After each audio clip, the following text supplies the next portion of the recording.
The Second Parliament of Ontario was in session from March 21, 1871, until December 23, 1874, just prior to the 1875 general election.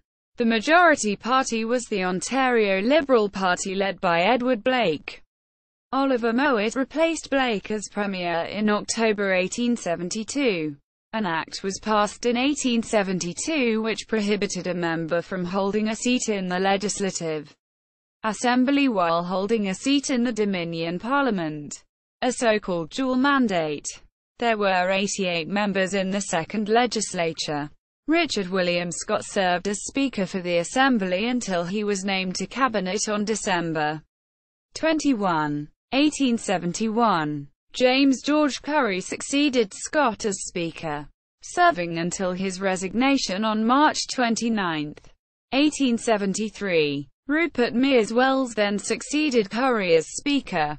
Notes: A History of Ontario, Its Resources and Development. Alexander Fraser.